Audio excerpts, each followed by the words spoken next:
Good evening, everyone, and welcome to the Public Speaking Masterclass for 2026.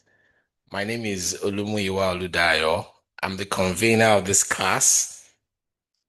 It happens just once a year. What follows after this is that people come to get one-on-one engagement with me afterward, just so that they can make the best of the things they've learned. In the past 2 years, we've had to uh, should I say share on the technicalities of public speaking. And this year, we're not sharing on technicalities. We're sharing the secrets to the money, the secrets to the money, the way to access financial resources and success from public speaking. And it's my delight to share with you what I have found and what I've begun to use over the years. I'm not there yet myself because there are still some staggering numbers I see people command, and I've not started to command those numbers. So if I've not commanded those numbers, it means I still have a bit to go. Uh, and perhaps some of you on this call are already commanding more numbers. You just want to come and check out what has Muiwa found. Well, it's a great privilege, and I'm glad to have you here. I'd like to please ask you to introduce yourself in the chat. My name is XYZ. I'm joining from XYZ.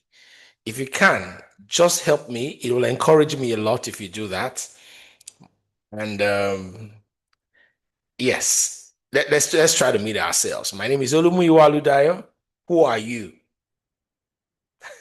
Who are you?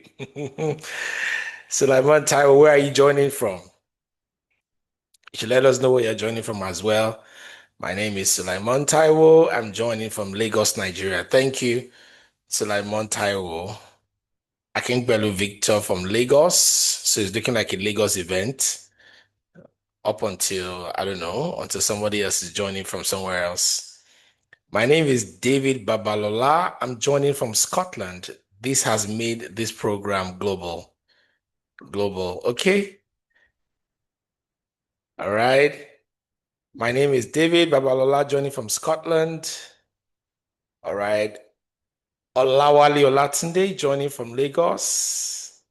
Omotola Slasher from Lagos, West Africa. Okay, well done. Joy Samuel is joining from Abuja. Thank you for making it national and then global. So we've had two states in Nigeria represented and one country in the UK represented. Thank you, Tejimola, joining from Benin City, Edo State. So truly national, truly national. Where else are you joining us from? Uh, where else are you joining us from? Thank you, BB, for joining. And thank you, Hebziba, for joining as well. Okay. Having said that, let me also find out from you, why exactly did you come here? Why did you join this meeting? Did you join this meeting because you're broke and you're looking for other streams of income? Did you join this meeting because, oh, I just want to encourage my friend. I just want to encourage Dr. Muiwa. Let's just go there and encourage him. What exactly was your motivation for joining this meeting? I just want to learn and see what I don't know. What exactly? I'm interested in knowing really why you have joined today's meeting. If you can tell us in the chat, perhaps it will help me also tell whether you are going to be served or you are not going to be served. Can you talk to me in the chat? Why did you join? What's your objective for joining this call tonight? Please talk to me. Don't leave me alone. Why did you join? Was there no purpose? Was there no intention? Was there no expectation? I want to improve my public speaking skills. Oh my God. Okay. Okay. That's enough. Joshua, while people are telling us why they are here, I'd like you to fetch the last two episodes, the link to the last two episodes of the last 2 years. Just fetch it and let it be by the side. Olawale Olatunde says, he's just here for learning and personal development. Thank you, sir. That works. That works. Why are you here? Why are you here? Why have you joined us tonight? I'm waiting to see. Does it look like every other person just wants to just be here and not say a word? I joined to polish my skill and interest in public speaking as I engage people daily. Nice one. For a moment, I was thinking I should not make this event, this particular edition, free. For a moment, I thought I should not make it free. My public speaking events, masterclasses are free. For a moment, I thought it was not going to be free because the things I'm going to be sharing with you tonight are they are significant. I want to believe that if you work with it from today, you would get something good out of your life. So Victor Akinkwelu said, I started educational content creation. I do other things, but pertaining to my startup, part of my plan is educating my target market. Let's just say I want to be able to communicate well to my clients. Thank you, sir, for joining from Scotland. Thank you. That's Motivated Davis from Scotland. Victor is from, where is Victor from again? Did Victor tell us where he joined from? I don't think he did.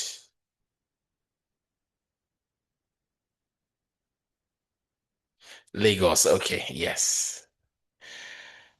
All right, let's get into it. And you will do well. Thank you, Hepzibah, for cutting me short. Yes, Hepzibah joining from Lagos. I joined the class because I needed a refresher for my classes in the university. Okay, now you are one of those who makes me look like ancient of days. Not to worry. Hepzibah, thank you. From your classes in the university, I used to teach this in the uni, and I'm going to talk about it in a bit. Okay, so let's get into it. And I'm hoping that you would find value here.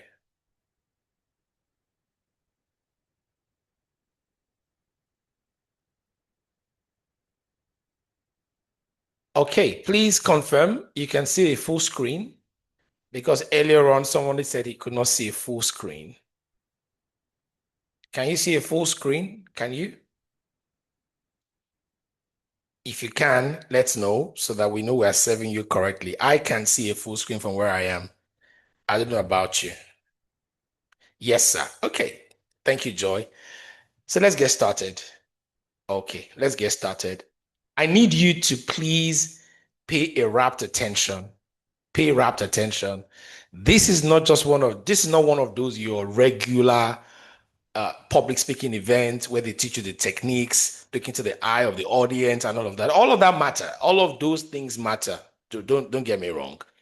But today we're looking at maximizing the commercial power of public speaking. We're looking at maximizing the commercial power of public speaking and how you can become an entrepreneurial speaker.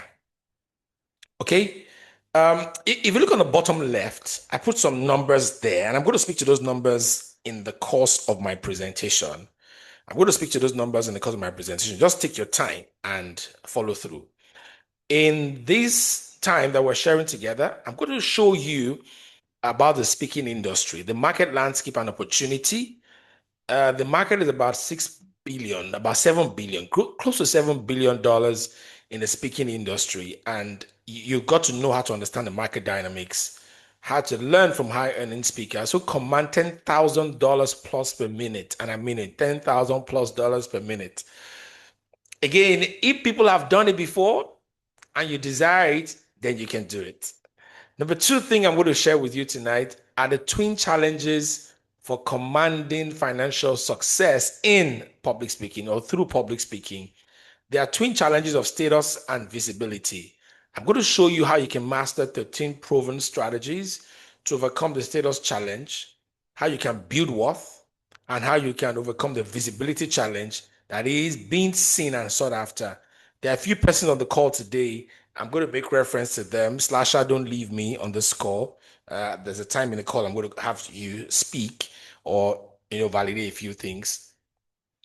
So we have that going for us. Okay, twin challenges. So we're going to talk about twin challenges. I'm going to talk about 21 virtues of effective communicators. I mean, safe to say that 2012, about 14 years ago now, I was in the Covenant University, where I was lecturing public speaking, and I think that's what Hepzibah was referring to. I published a book titled behind the mic with my students. And it was a book that we did, call it under a week. We published a book under a week. And one of the things I led them to do then was I had done a research on the virtues of a communicator. I didn't just want to publish the book myself. I wanted to give them a space in it. And so we published what we call the Behind the Mic, and there we identified 21 virtues of effective communicators. So what I've done to those 21 virtues is that I've now classified them into what I call intellectual virtues, physical virtues, ethical virtues, and moral attributes that distinguish world-class speakers from the ordinary. At the end of the day, I'm going to share with you what I call 9 success forces. These are the critical success factors that will make you succeed in this venture. What's your action plan? What am I demanding from you today? What am I demanding from you as we go into this conversation? My friends, this meeting will have been a waste of your time if you're not going to transform the knowledge into commercial power. You've got to find a way to transform this knowledge into commercial power with practical implementation strategies. That's my desire. Now let's get into it. Let's look at the $6.8 billion speaking revolution. From the ancient orators, the Socrates of this world, Ciceros of this world, call them the Napoleon Hills of this world, all those people, the Earl Nightingales of this world, from ancient orators to modern entrepreneurial speakers, talk about the Vusis of this world. How many of you know Vusi? How many of you know Vusi? Do you know Vusi? I want to know in the chat. Anybody knows Vusi? I can't pronounce his surname. Tembeke Kayo or something like that. Does anybody know Vusi? Okay, BB says she knows Vusi. Oh, I'm imagining BB is a she. Okay, you know Vusi, right? Great. If you know Vusi, those are some of those modern day entrepreneurial speakers. And there are many of them like that who have jumped on the bandwagon of this speaking revolution. And guess what, my friend? You also can be there. You also can be there. The market, as at 2025, is about 6.8 billion USD. And it's projected to get to 13.2 billion by 2024. So there's a compound average growth rate of 7.6% every year. 7.6% average growth rate of this speaking industry. There's a lot of money in it, and I'm going to talk to you about that. For the US, where we have been able to gather data in this part of the world, Africa, Nigeria, I don't know about Scotland, but in this part of the world, in the US, the annual budget or the annual value of the speaking industry is about 2 billion USD. You know, there's 2 billion USD every year to be made from speaking. What's the fraction of that money you're getting? For Nigeria, I don't have data, to be honest. I don't have data. There's not even a place to gather the data because many things are so unstructured for us in this part of the world. And that's why we are not able to really tap into the value of what things are happening around us. If you go across the world, things are structured, a lot more structured, and people can tell where they are drawing value from. Okay. Today, the median speaker income, this will shock you. The median speaker income for full-time professional speakers, all they do all their lives is speaking. And we have someone like Professor Yemi Osinbajo already on that track right now.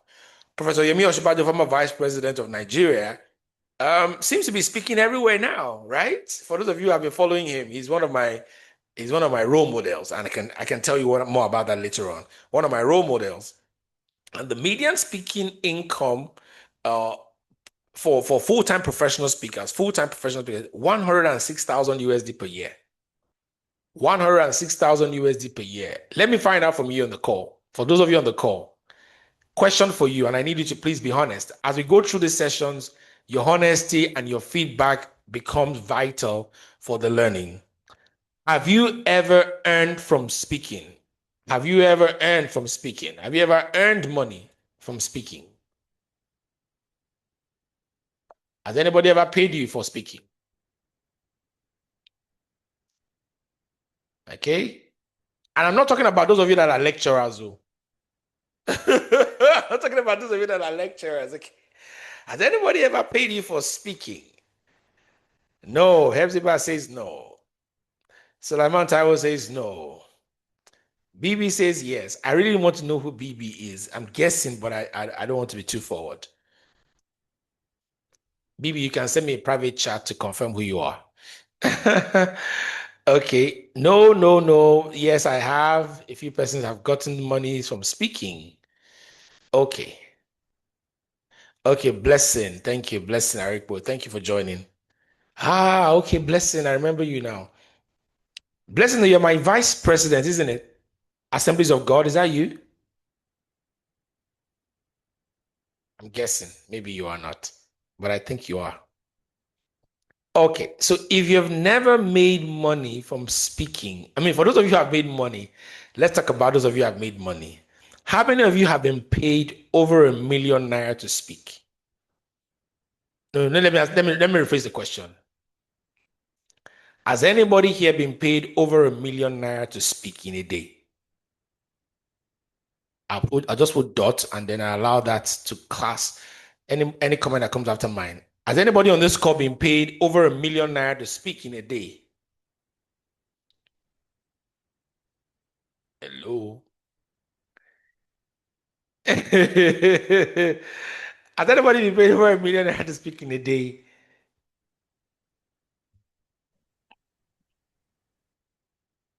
Am I in the right room?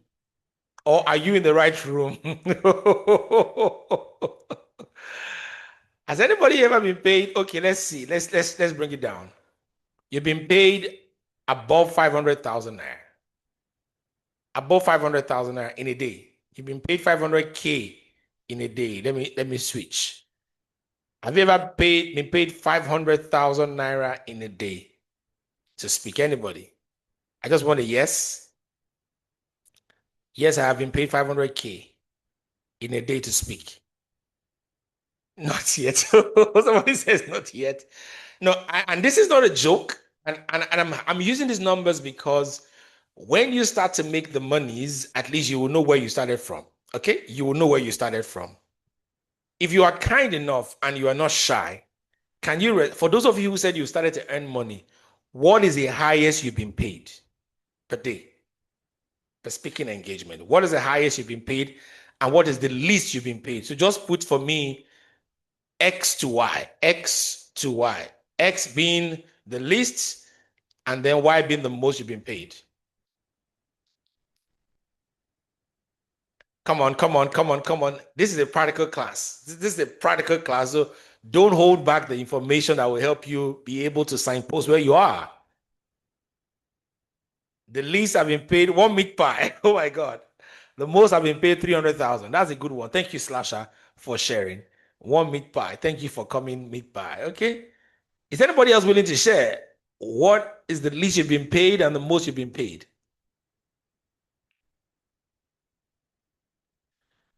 Okay, it looks like I'm alone, or Slasher and I are the only ones on this call. Somebody got hamper and then got 400K. All right, hamper to 400K. That's a good one. Hamper. I think I've received hamper before. But why do you think I didn't get your name, Motivated Dave from Scotland? Why do you think the hamper is not worth more than 400,000? Maybe you calculated everything in the hamper, or you didn't put so much value in the hamper. Okay.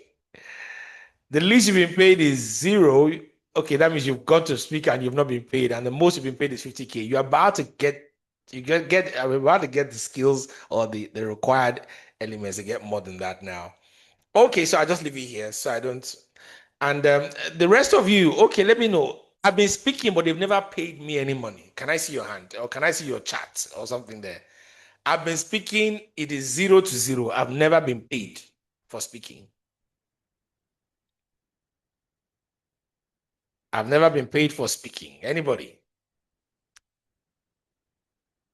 Okay, the final group of people. I have not yet monetized my speaking engagements. Let me see if you're here. You have not monetized your speaking engagements. Victor, is that what? Yes. You have not monetized your speaking engagements. All right. Now I get you. Now this class is important. Now everyone here has a reason to look forward to. Um, I'm not going to brag here, but never been paid. Adekunle Anjorin say he has never been paid. Okay. I'm sure after now you'll see. Let's look on the screen again. Look at the bottom left corner. I'm showing you the market segment where public speaking really happens. And I need you to please focus very carefully. You realize that 46.8% of every public speaking happens in the corporate sector, meaning those who are speaking in the corporate environment. And I'll tell you what you need to do to break into that environment to become a speaker that they will pay. I just returned from Port Harcourt. I was in Port Harcourt over the weekend, and I went there to speak just for one day. For one day, the total cost of money spent on me, uh, my speaking fee was 1.2 million, and I spoke for an average of 4 hours. 1.2 million. Maybe you don't know what 1.2 million naira is. 1.2 million naira is 6 months of my salary the highest salary I got before I left Covenant University when I was a lecturer was about 200,000 naira. And had a PhD then. I had a PhD. So this thing doesn't answer to degree, right? So I had a PhD and I was earning about 200K net. And I'm talking about 2018. Just about how many years ago is 2018? 8 years ago. Such a long time already. 2018. And today, I'm earning my 6 months salary in a day. In a day. Sometime in January, I spoke for a company and I charged them 1.5 for a day. 1.5 million for a day.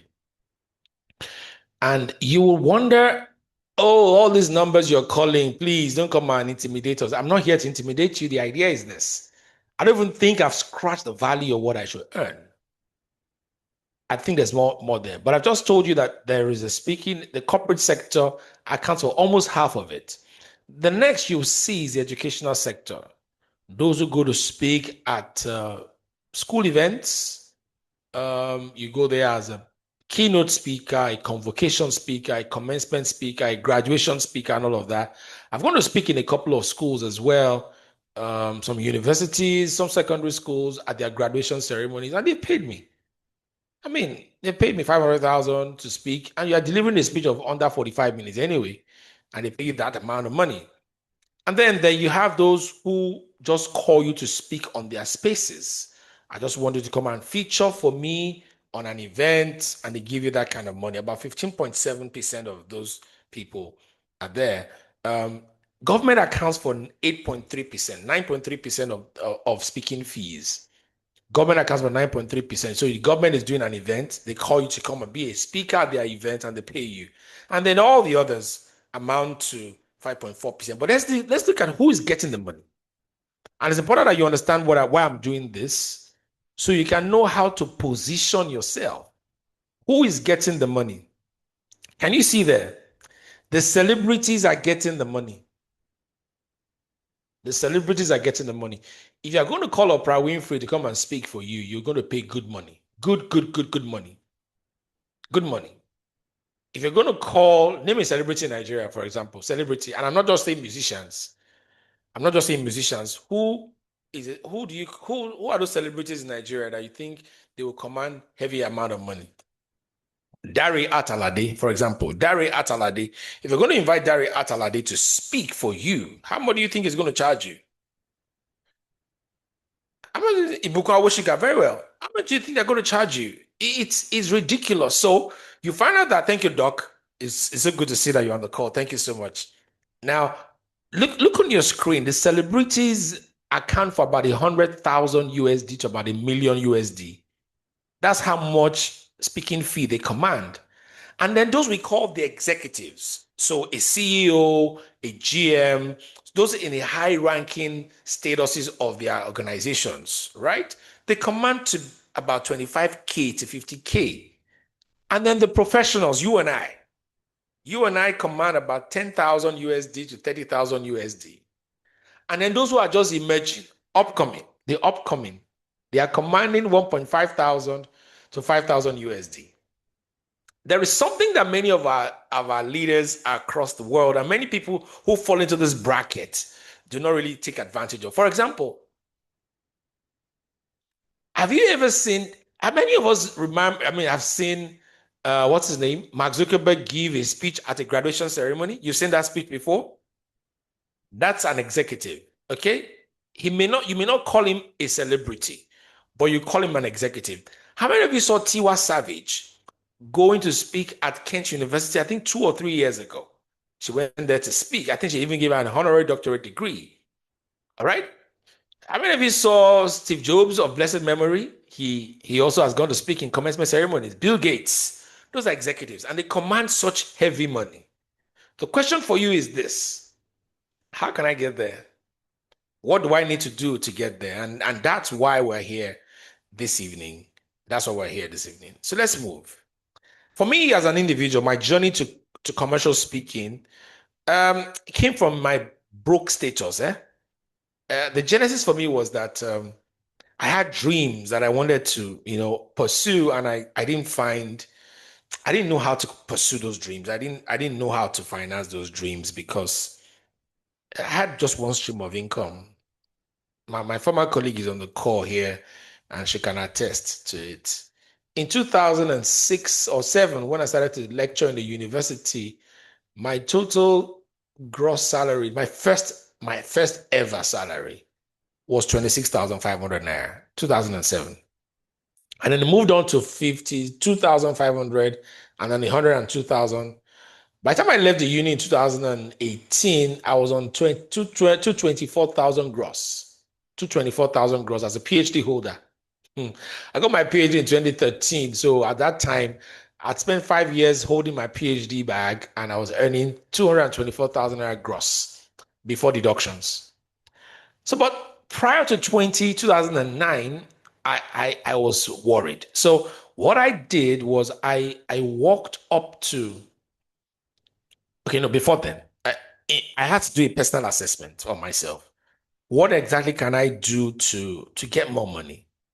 And for some people on this call, maybe that's why you've joined. And for those who may be watching afterward, this is why you're also watching this. What else can I need money. And what else can I do? Is public speaking part of it? Why do you even have to come to public speaking? Maybe because you feel that you are a good speaker. Because for me, in my personal assessment sessions, I realized that I could speak. And people were always thrilled listening to my presentations. Somehow it looked like I could hold an audience. I had what to compel an audience. I could hold them spellbound to listen to me and oftentimes to give me their time, their resources, and stay with me. Okay? That was my discovery. You need to have your own discovery. There's a point of your realization, there's a point of your discovery. For me, then, I then went on to take an action. I went to the university's Center for Entrepreneurial Development Studies, and I said, hey, see, what can I do here? They told me, well, you can teach, tie, and die. I can't teach, tie, and die. Except I want to tie myself and die, right? I couldn't do that, okay? I couldn't teach, tie, and die. All I could do was I could speak. And so I had to be the curator and the founder of the public speaking course in Covenant University. And in 2009, we founded that course. And up until the time I left the uni, I think I trained over 2,000 people, undergrad and postgraduate students. On the average, I always had about 200 or 300 plus students in my class per semester. So in a session, I had about, say, 400, sometimes 500, even more, right? So, and that was some good thing for me. But hey, calm down. Hepzibah is possibly wondering, oh, so you were earning a lot of money then. Hepzibah also paid a lot of money then. Guess what? They were paying me 30,000 naira per semester to teach those courses. I was going to be in class for 13 weeks. 13 weeks, 2 hours per week. And at the end of the semester, I'll get 30,000 naira. But 30,000 naira was good. For me, it was okay. It was fine, right? But the core of it was helping to shape the person I've become today. It was helping to create a foundation for the things I'm speaking to you about today. So again, it was not really about the money then. It was the opportunity to fan the flame of what would become a commercial engine in my hand. Okay, so I was speaking across many disciplines. There were students from the science in my class, there were students from the arts, the business, they were all there. And I mean, in 2012, I taught my students the 21 virtues of a communicator. And I designed what I call the 9 success forces, which I'm going to share with you later today. Now, herein was my philosophy.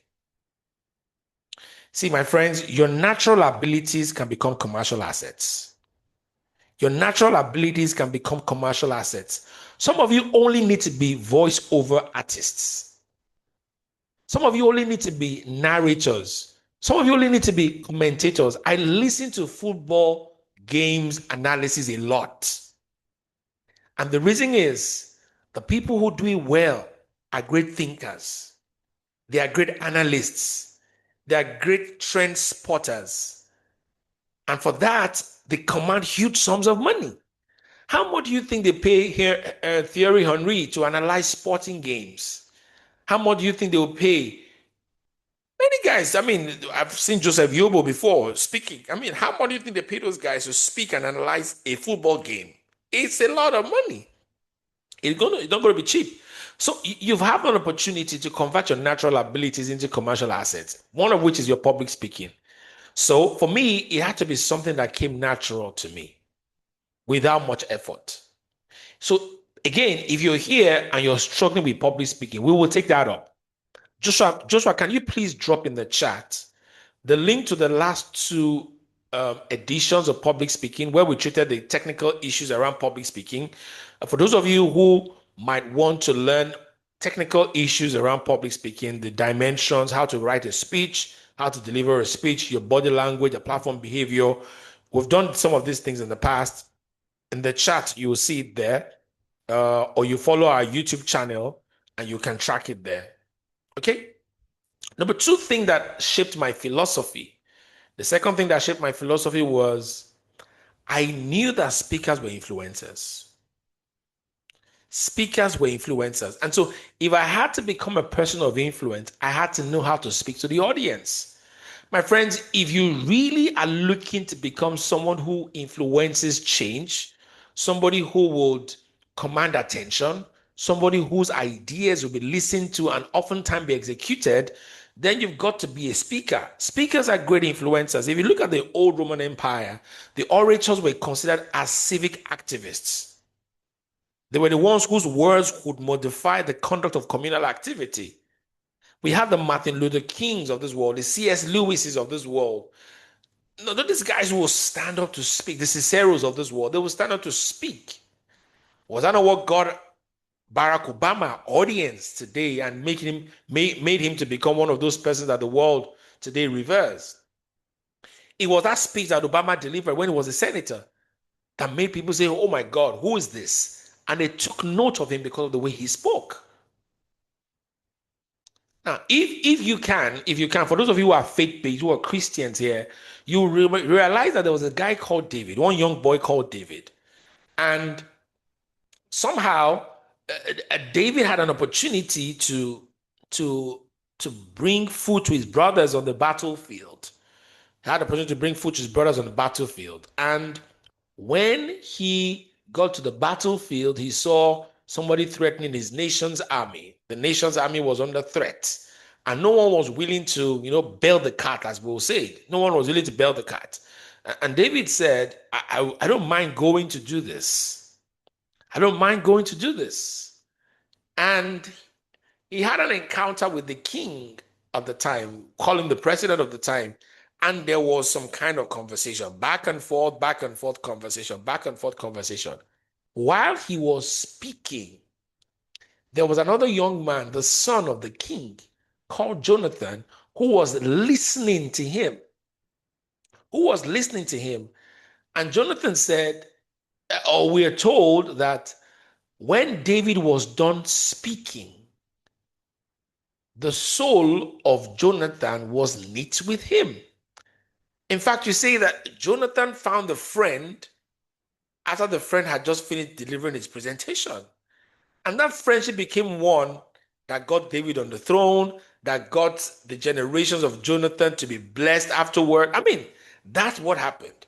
Somebody listened to a speaker and got drawn. Many of you are here on this call tonight.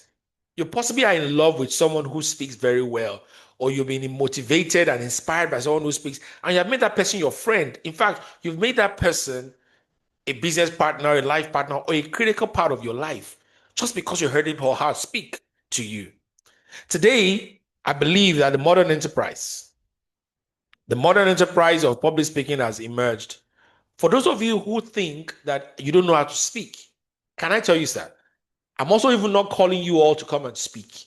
For those of you who think, oh my God, maybe I should sign off from this meeting, I don't have the natural ability to speak. Hey, hold on, hold on. Don't go. There is another way for you to make money from public speaking. Today's modern enterprise, we have seen the emergence of speakers bureaus and associations. They have made it easy for individuals to earn money for their speaking efforts. So, for example, imagine that all of us on this call form a company called Bongbo Speaking Enterprise. Bongbo for one or a better name. Bongbo, Bongbolo Cigar. Bongbo Speaking Company, right? Bongbo Speakers Bureau. And all that Bongbo Speakers Bureau will do is to sign up people. You see, the way we have music labels signing up artists is the same way speakers bureau sign up speakers. And guess what? They place those speakers in events. They go to meet a good big company, go to meet a university, go to meet all those places where we said the speakers emerge from and they draw from. Go there and say, you know what? I've got a speaker for you. We've got somebody for you. The same way you have those music labels get people to be featured. It's the same way speakers bureaus will do it. Do you know there are many people that cannot sing, but they are placing musicians in events? Slasher, help me here. Am I correct? Yes, you are, son. Tell me about it. Tell us about it. Tell us a little bit about it.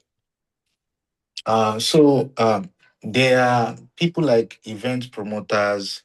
They are also producers. In fact, there's a producer that doesn't play music instruments. He uses a lot of tools online, and he's one of the biggest producers we have in Nigeria. Right. So it's just like you have access to some places and people, and you be the middleman. And you being the middleman, bringing the job, you are the one that is going to collect the money and dispense to people. So it is Right. what you actually, I mean, definitely the people are not going to charge you as much because they know that you are the access, you are the link, and you can consistently ensure that they get to perform, and Right. they get paid. So that Right. kind of arrangement, a lot of it is so much more like, I think we had a conversation about one artist. He, Yes. he would charge so much for a layman, but if an industry person is doing something, he can even do it for almost free, because he knows Right. that this person is consistently going to bring a lot of paying jobs to him. So yeah. Right. Thank you. Thank you very much for validating that. And so, for those of you who really know little about speaking, or maybe you don't have the skill for speaking, but you've got the connection, you've got the platforms, you can set up a speakers bureau. And all you do is get people to sign up. You will sign up people like Ibuku Awoshika. For example, Mrs. Ibuku Awoshika, who is managing her speaking engagements, maybe her personal office. Maybe a personal office. So there are two speakers bureaus that I studied them a lot. Number one is what we call the one I call the Premier Speakers Bureau, Premier Speakers Bureau, and there's another one called the Washington Speakers Bureau. I follow those two speakers bureau a lot. And for you, my friend, on this call, go and check the speakers bureau. Maybe that's the first value I'm going to give to everybody on this call now. You don't even need to know how to speak, but you can organize people into a speakers bureau, place them before an audience, and they speak. 2009 or 2010, I'm not sure if Dr. Tiwaladi can remember this story. Doc, I'm not sure if you can remember, but please confirm if you can. When we brought Ben Carson to Covenant University, can you remember that time? I don't know if you can. Were you in Covenant then? We brought Ben Carson, Dr. Ben Carson, to Covenant University to speak. In 2009, it cost us about 2.5 million naira to bring him to speak. And he only spoke in Covenant for 6 minutes, 5 seconds. 6 minutes, 5 seconds. We paid him 2.5. We paid the organizers, the people that facilitated us coming, 2.5 million naira. Now, his speaking fee then was about 30,000 USD. Aside from flying him on private jet, and he would not fly alone, he would fly with his wife. Private, I said private, first class ticket, not private jet now. First class ticket. And then where there is no need to travel by road, he will go by air, helicopter minimum. And he will only stay in a 5-star hotel. Now, a fraction of what we got, we paid 2.5 million naira for it. But I found Ben Carson on the Speaker's Bureau. They sign contract with the Bureau, and then they fulfill contracts that the Bureau brings to them.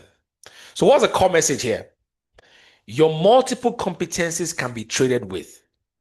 Remember I said to you that natural abilities can become commercial assets. Your multiple competencies can be traded with. You don't have to use them solely for the task at hand. You can share them by speaking. There are many things that you can do today. Have you not seen, what's the name of this guy that does food vlogging? Can anybody remind me of that guy that does food vlogging? He's always making comments on food and restaurants and meals like that. Okpeyemi, yes, Okpeyemi. Okpeyemi is a public speaker, whether you like it or not. He's a public speaker, and some people love him for his deep voice. Some other people don't, whatever it is. But guess what? He's used his natural ability and turned it into a commercial asset. He's just directed his attention to food. Somebody else is using that same voice to become a commentator. Somebody else is using the same voice to speak about natural things. Some people are doing many things we speak in. Many of us know Mojibade Sosonya. Mojibade Sosonya is a compare. There's a guy called Sheon Laniyo. There's a Joyce Daniels. Now these guys are the ones, and there's Ike Osad or Ike what Osadua or something. I think that's the surname. Now these guys are doing so well in the speaking industry. They are anchors, they're MCs. They know how to manage events by speaking. When I saw the rate card of Sheon Olanio, I asked myself, this goes a long way. And for those of you that do events, you're looking for MC. Do you know how much they pay those MCs? It ain't cheap. It's not cheap at all. They said you hire me and I'm doing it for you for free, but I will not be able to crack a joke. Now let's solve the problem. My friends, let's solve the problem.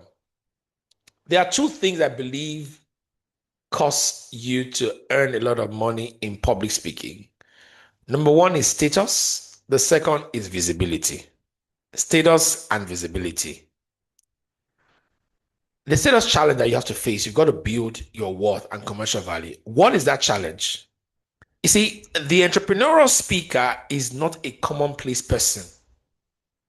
He is the one who knows how to lean on his strengths.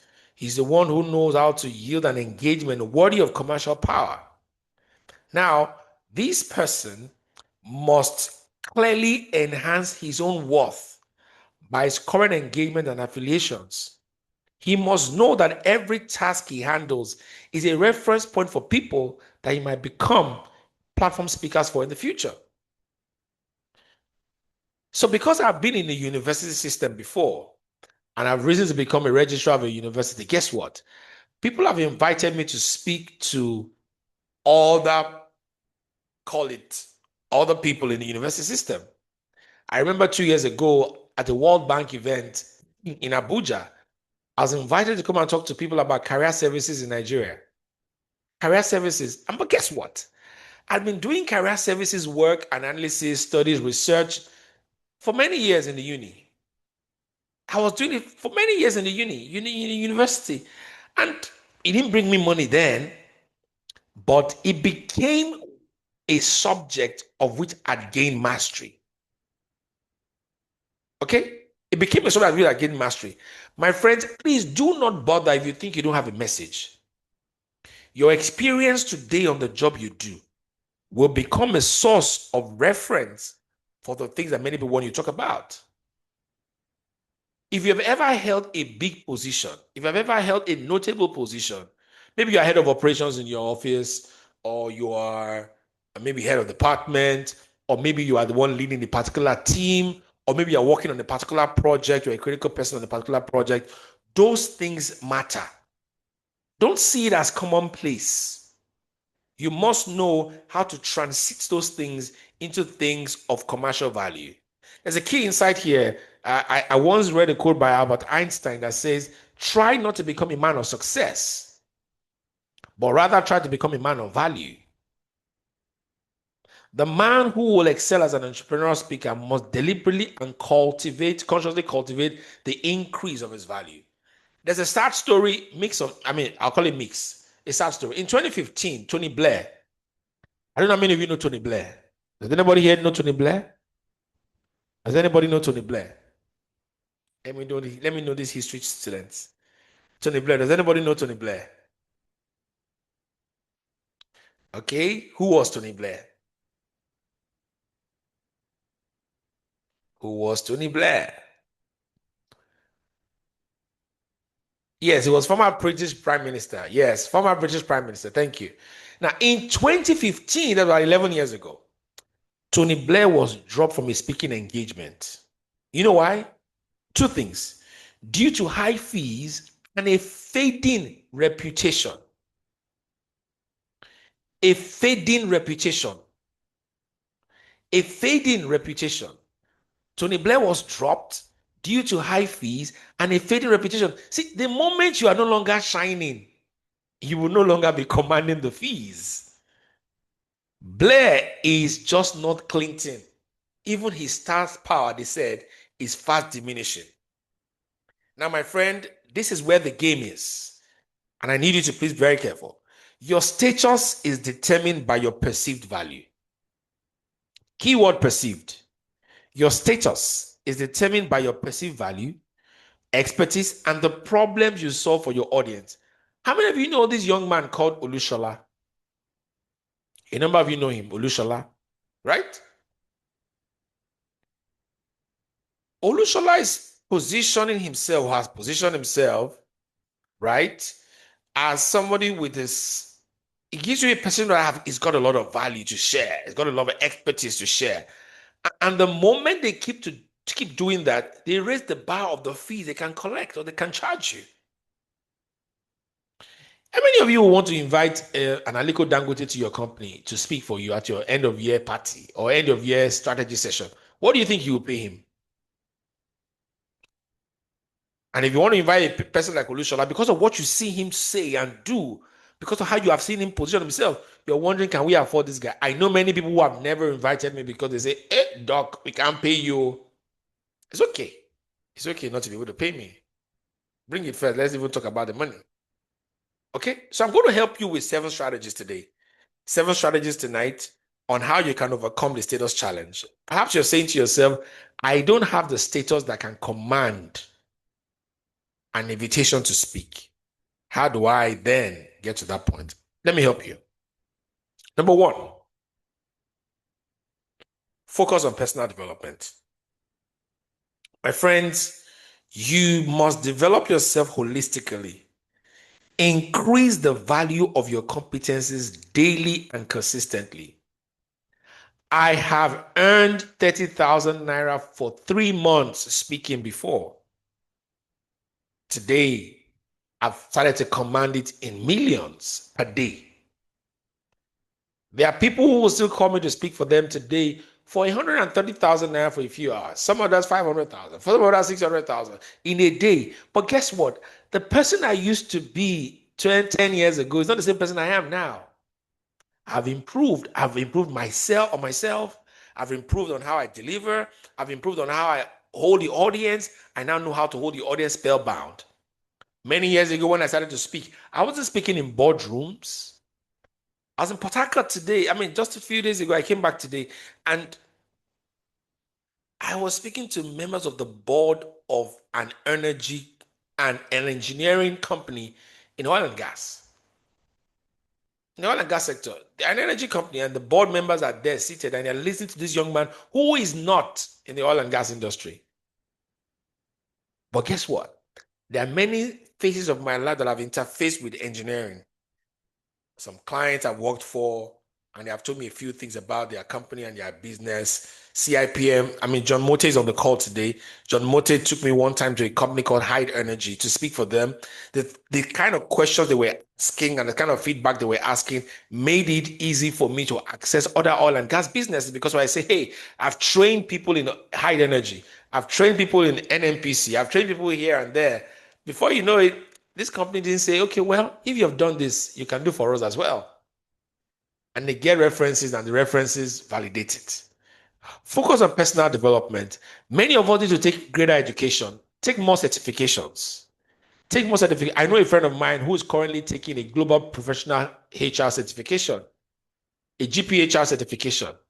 It's not that it's not that he needs to know more about HR. He just needs to position himself well. Okay, number 2, utilize your capacity. Don't just accumulate these skills and knowledge for the mere purpose of doing so. Ensure you use them.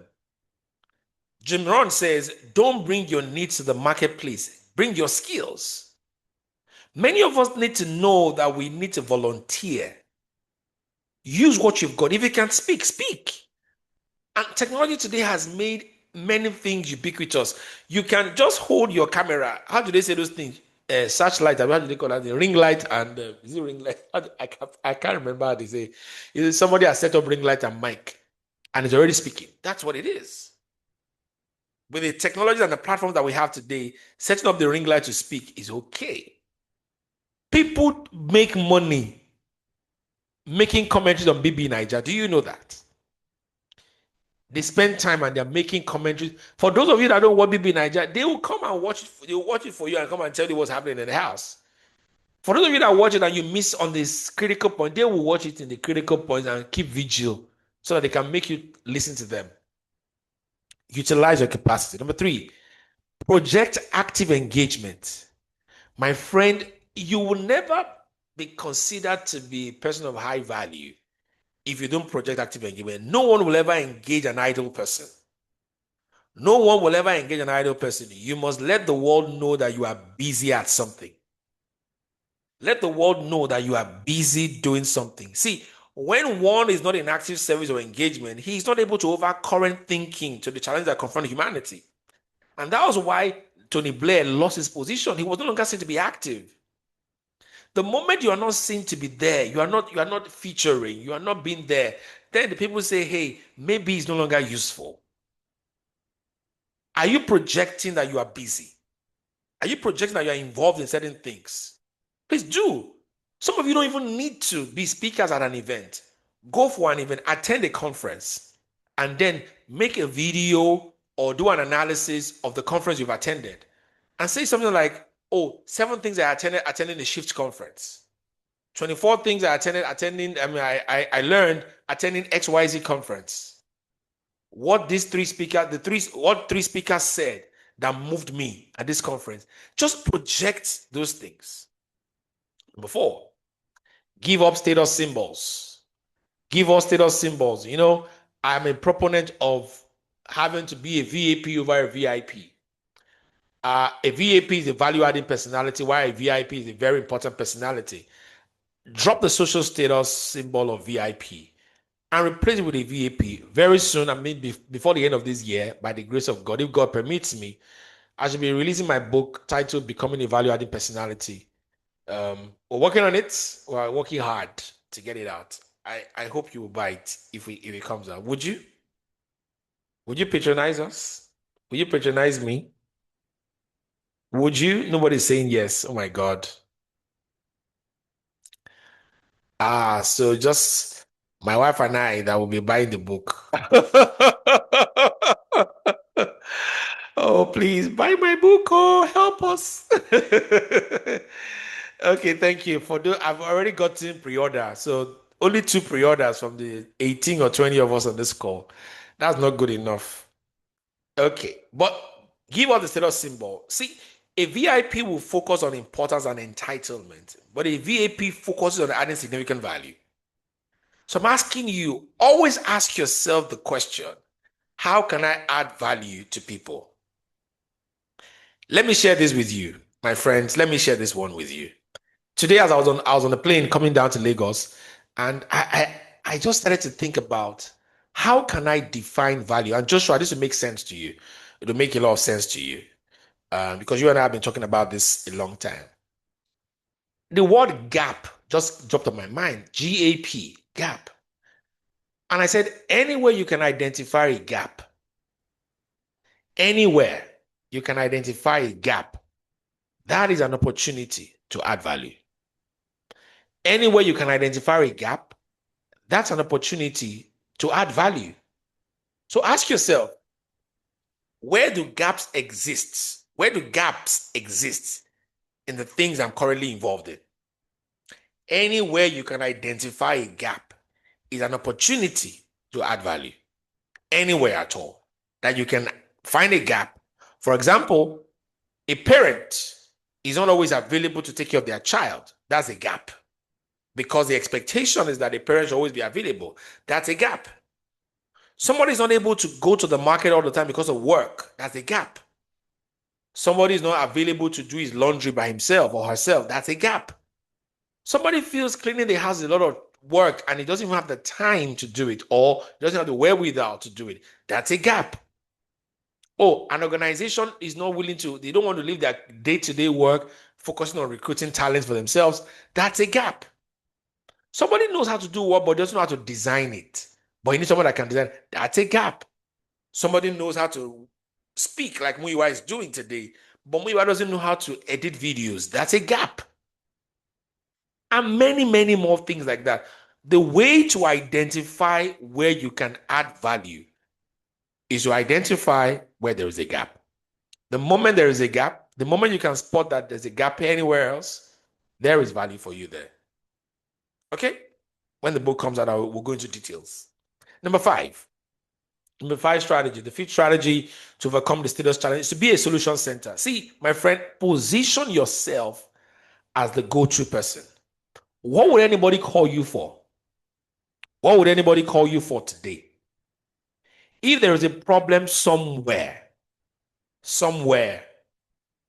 what will they call you for? Will they ever call you? Will anyone call you to say, hey, go call this guy, he can do the job? We're told ancient Israel, there was a king that had, and was it demons that was pursuing him? They said evil spirits were troubling him. But anytime somebody played the harp or the guitar, as we call it today, those evil spirits would leave him. Now, the solution to the king's problems was in the hand of the guitarist. I remember maybe was it last year or 2 years ago, a lady wanted to design a competency framework for her company, an oil and gas company in Nigeria here. And she wanted it so badly. And she did not know who to call. So she went on LinkedIn and typed competency framework. And guess what happened? The article I published on competency framework came up. And she then said, oh my God, okay, let me reach out to this man. Maybe he would. I can tell you for free, my friends, we have done work for that company over 10 million naira. Over 10 million. From just seeing what I published. Be the one that people will reference as the person to solve a problem. Okay? But let people have a taste of what you can do. Publish your work and all of that. We'll get to that one later on. Okay, number 6. Review your network. Review your network. I always say to people, if it takes you too long to get what you want for life, your network is poor. If it takes you too long to get what you want, your network is poor. My friend, don't think one person in your network can give you all the things that you need. Don't think so. There are many people. There are people you need in your life. Many people that you need in your life. You need a network. See, when we talk about a network, we're not talking about one source. We mean a connection of relationships.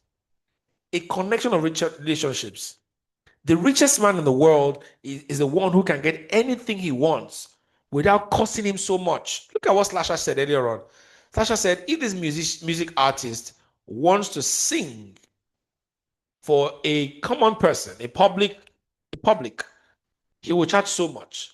But if he's singing for somebody that has been invited by someone within his community, he will do it for less. The richest man in the world is the one who gets anything he wants without costing him so much. You know, a few years ago, 2021 to be precise, I started what I call my money muse with Olumuyiwa Oludayo. Joshua will help me drop my Instagram handle and our YouTube playlist channel for you on my money muse. My money muse is a daily inspirational video that we share. So I started to speak to people that will help me, do the recording and the editing. I needed people to help me. And I was going to do about maybe 25 episodes in a month. That was my goal.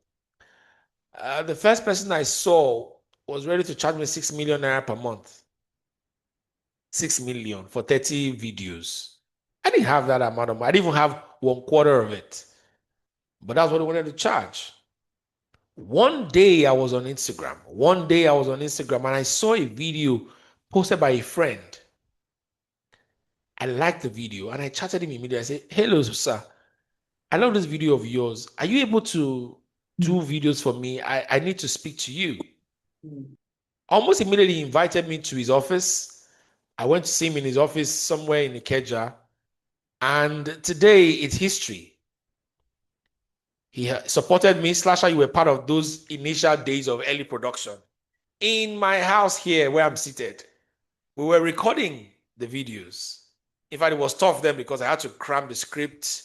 I had it on paper. I'll cram it. Today I use prompters to do those things. I mean, we've moved beyond cramming the quotes, the muse for the people to listen to. But guess what? I was paying my guy 200,000 naira for 20 episodes. 25 episodes. What somebody else charged me 6 million naira for. I'm sure that's shocking, right? I got something for 200K that the market was charging me millions for. Today we have moved up, we're paying more than that. And we have found a smarter way to also do the business of that money muse so that it doesn't deplete our resources. So my friends, these are 7 strategies to overcome the status challenge. If you will do this, I'm sure you will overcome the status challenge. Number 7, and the final one here, is see yourself as a product. See yourself as a product. See, you are beyond just a statistic. You're not a number. And you see, what does the product do? A product goes from conception to design to testing before finally being launched. So I need you to see yourself as a going concern. See yourself as a going concern. See yourself as a going concern. If products can go from conception to design to testing before finally being launched, every phase of their life sees upgrade, why can't you? What are you conceiving to do? What are you designing to do? What have you tested to do? And what have you launched? Before I launched my money muse on video, I was already tweeting it. Those days, I was tweeting it, and I saw the kind of things I was gaining from the things I was doing. Okay, I was gaining it, and it was good for me. All right, friends, let's close this out because it's not the only thing I'm talking about today. The status formula. Your status will increase where you have value, multiplied by visibility, plus your network. Your commercial worth is determined by the value you add, how visible you are, and the quality of your network. Your commercial worth is determined by the value you add, how visible you are, and the quality of your network. And I've told you that you can find a place to add value anytime you can identify where there is a gap. Mr. Femi Otedola said he went into diesel business when he realized at the particular time he was going to procure diesel. He was going to buy diesel many, many years ago. And he realized that there was no diesel. What happened? They said those who were importing diesel into the country were not many. He saw that deficiency, that gap. that opportunity and he plunged into it. He's not someone that studied engineering. He didn't study engineering. Sometimes you think that it is what you study that you must practice. No. An entrepreneur sees opportunities and latches upon it. Entrepreneurs they're not people who know technical things. They hire the people that know the technical stuff and direct them. In fact, every entrepreneur leads by his philosophies and not by his functional expertise. Entrepreneurs lead by their philosophies, not by their technical or functional expertise. Entrepreneurs lead by their philosophies, by their systems, by their ideologies, more than they lead by their functional expertise. Okay, so asking you today to increase your value, add value, become visible, and then improve the quality of your network.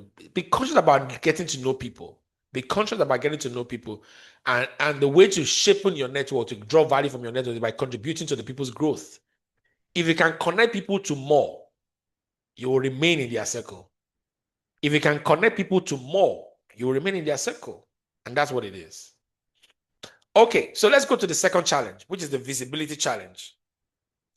The world that we live in today is a social media world, and everybody has a website, everybody has an Instagram page, everybody has a TikTok page, and they're tapping. Everybody has a Snapchat page or handle or whatever. You see, you've got to be seen, you've got to be known, and you've got to be sought after.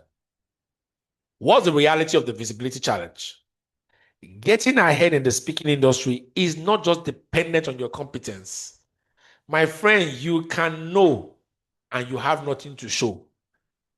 You can know a lot and still have nothing to show from what you know.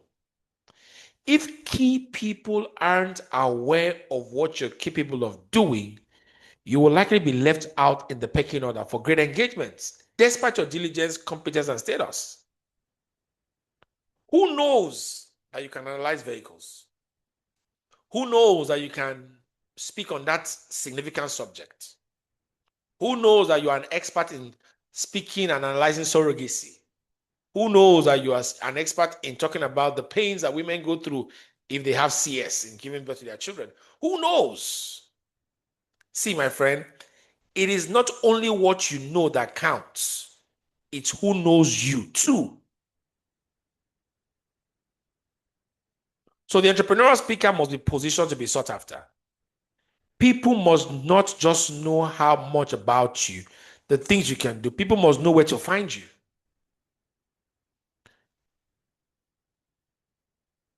For example, one of my friends called me and said um, he invited me to speak for a client, an aviation fueling company.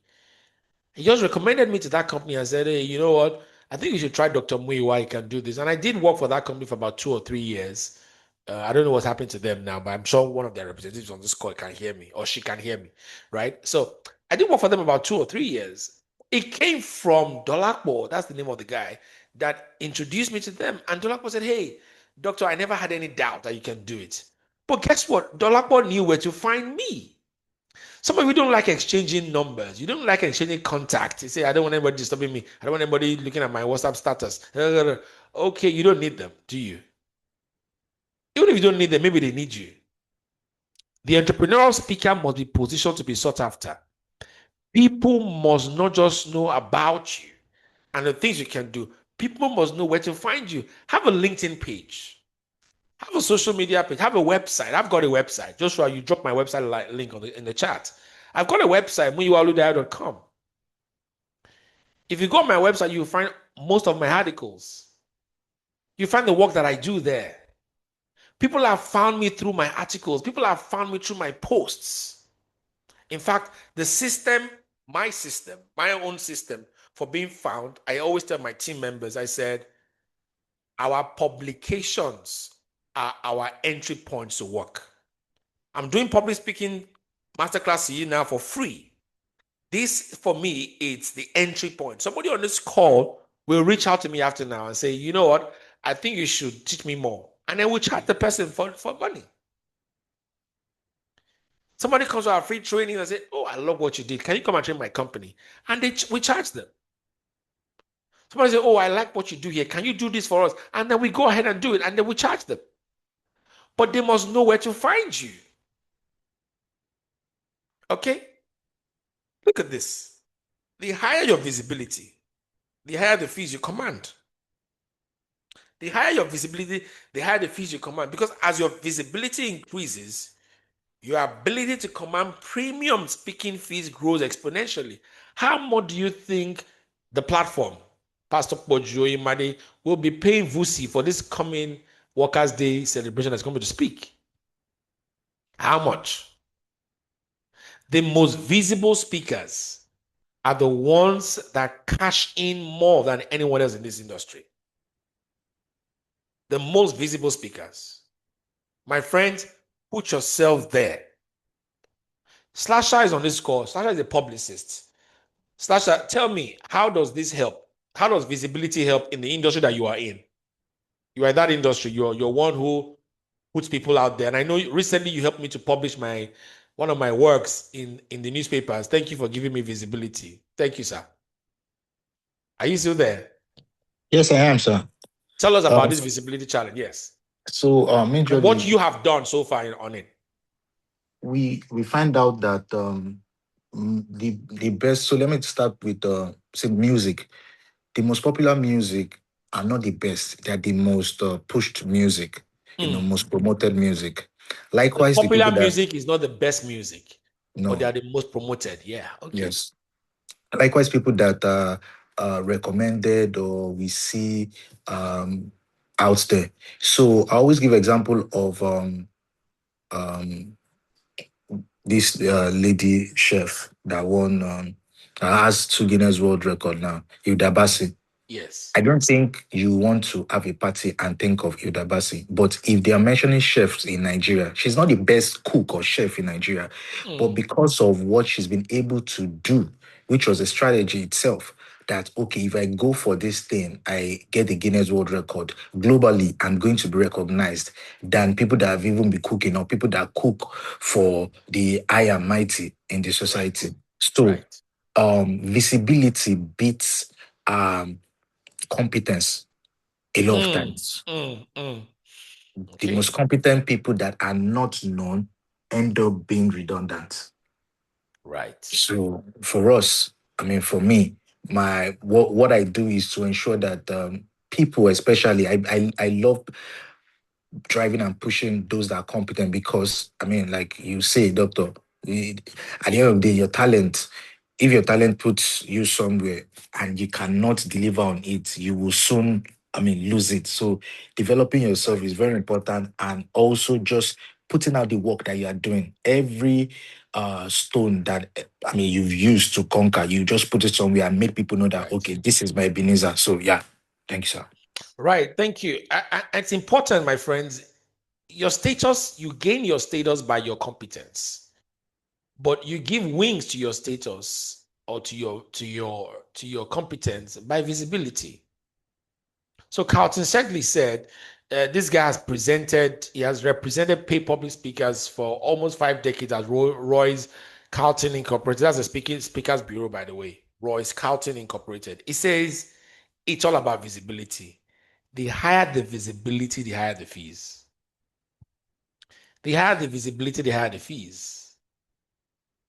If they don't see you, they are not able to rate you. When they see you, they can rate you. They know what is quality. You know, say you are good. And if you give visibility to your goodness, to your expertise, to your greatness, and the people see it, then you command the fees. If you were going to invite Hilda Bassi now as a chef to speak at an event, how much do you think she would charge? A Guinness World Record holder? She's not going to charge cheap. In fact, your budget for that kind of person is going to be high. You will be begging her with 2 million or 3 million for a day or less than that. And that's important. These guys who are musicians that sing, they will not sing for 1 hour. There they'll be charging 30 million. Charge slasher, 30 million. They won't sing for 1 hour at your event. Yeah, they will charge you they will charge you 30 million, 20 million. With strict rules as to how they can perform. Now let's look at some statistics. Now, event planners using speaker agencies. about 65% of them. Speakers that have published books, 85% of them. Speakers that are generating leads via LinkedIn, 48%. So it looks like, from the statistics I've just shared with you, it looks like those who publish books, who publish, let me not use books now, who publish their work, those who publish their work get greater visibility. My friend, the competence you have, how are you broadcasting it? How are you broadcasting it? You've got to find a way to broadcast what you know. My morning news videos now is almost 1,000 plus. It's almost 1,000. It's almost 1,000. I mean, we may not be commanding the numbers in terms of likes and views, but guess what? We will continue to do it. Our consistency will make people see it all the time. Okay? So there was a time when we stopped publishing morning news, and somebody had to come and say, "What's happening? We've not seen morning news in a while." I said, "Hey, Muyiwa, you can't afford to stop, because that visibility was putting you top of the mind for people." You see what visibility does? It makes you top of the mind for people. It makes you top of the mind for people. Now, I'm going to give you 6 strategies to overcome visibility challenge. Number 1, publish your work. Publish your work. I'm about to close. Publish your work. The fastest way to build your name and become famous, my friend, is to get published. Publish your articles, publish books, videos, blogs on social media. Take advantage of the media to build a reputation for yourself. Have you not seen even people that are so-called spiritual leaders?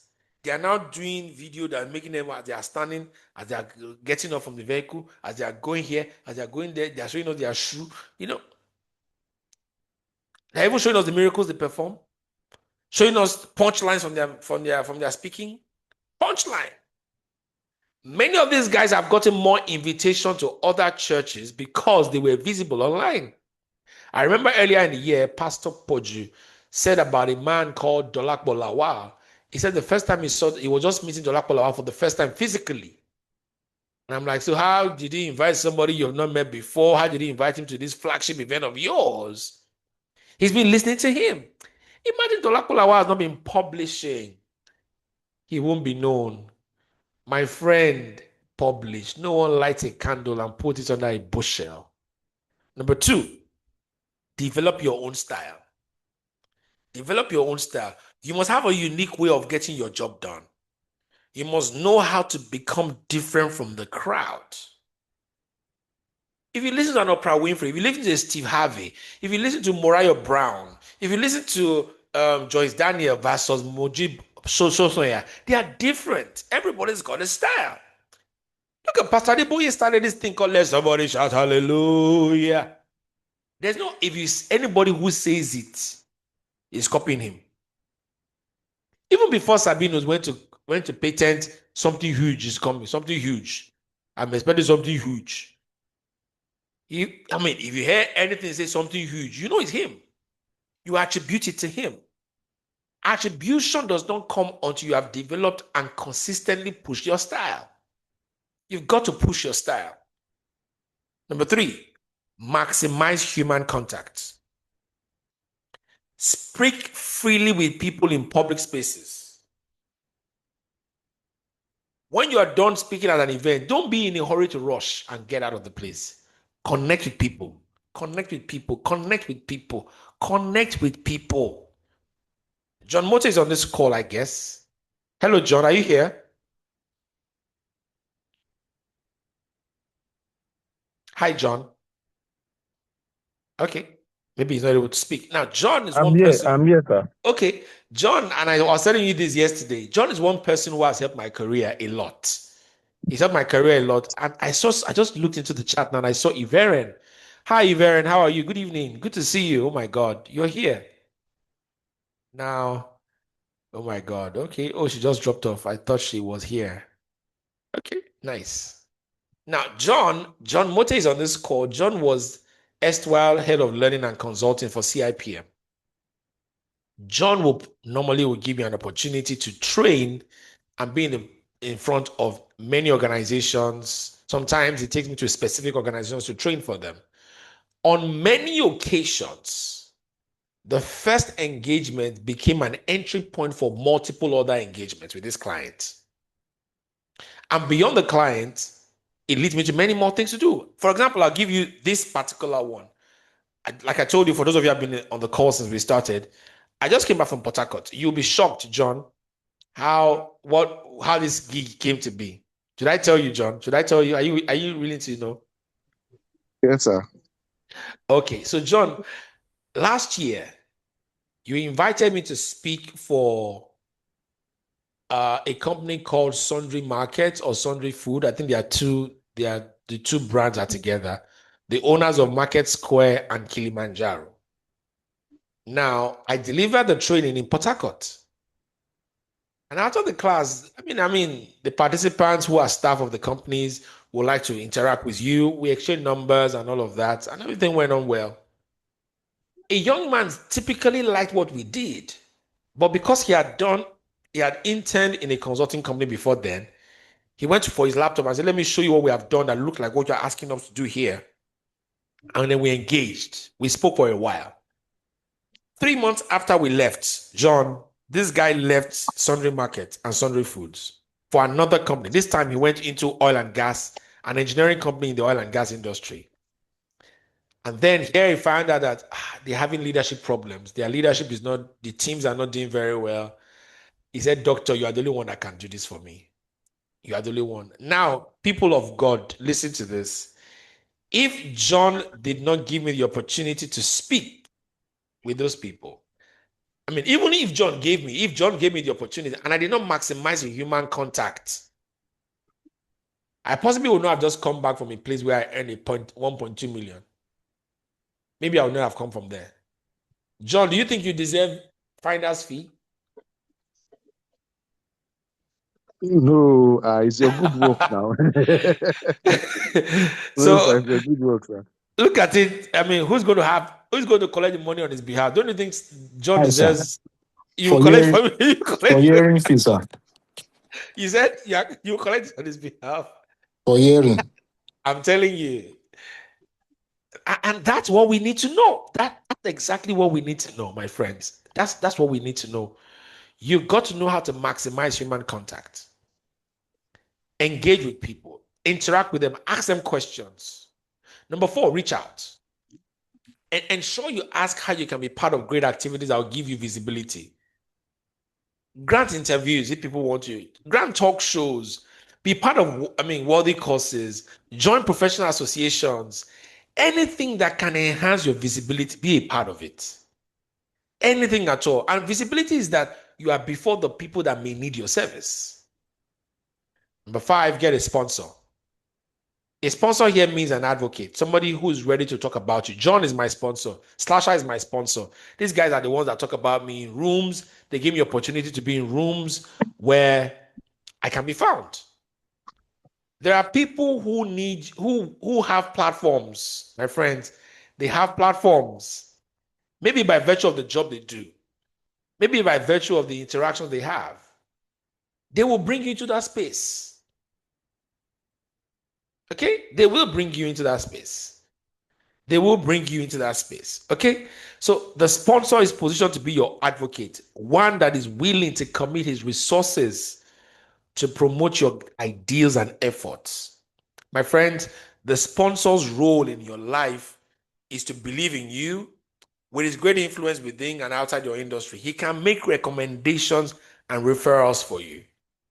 Get a sponsor, someone that believes in you significantly. You've got to find a sponsor for yourself, someone that can help you move on and do more with your work and with your capabilities. And number 6, again, I'm mentioning leverage speakers bureaus. Unfortunately, I'm not sure we have many of them in Nigeria. It may just be a platform that you need to start.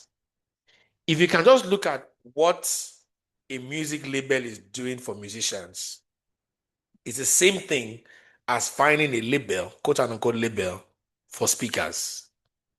For speakers, I say, don't worry, you know what? We will invest our money in you and get you to be in front of this person. We'll get you to speak in this place. And then secondary, if you just want to focus on secondary school or university's convocation ceremonies, say, don't worry, in your graduation ceremonies, we can help you always source speakers. Write to those schools and say, this is our brochure. This is a brochure of all our speakers. If you're looking for speakers for your graduation ceremony, trust us, we'll find you one. Look at them here, look at their fees. And then all you want to do is just to sign a contract. And gradually, everybody begins to see you and say, oh, where did you get that speaker from? Because sometimes these organizations don't know the people they should bring to speak to them or for them. Everybody leans on referrals. And you need to know how to take advantage of this. Okay? And let's try to close. The 21 virtues of an effective communicator. I'm not going to dwell too much on this one. I'm not going to dwell too much on it. If you will, I don't know. Okay, for everyone who registered for this event, you got an email invitation to this event. When we are sending you the thank you and the link to this video, we're going to give you a copy of the book, Behind the Mic, a free copy of the book, Behind the Mic, and you'll get a copy of it. Do you like that as a gift, a good gift? Is it a good gift that you like? Behind the Mic, it talks about the detail of these 21 virtues. Yes, you're going to get a copy of the book Behind the Mic. You're going to get this slide deck as well. We're going to share this slide deck with you. Grace, are you there? Hello, Grace, are you there?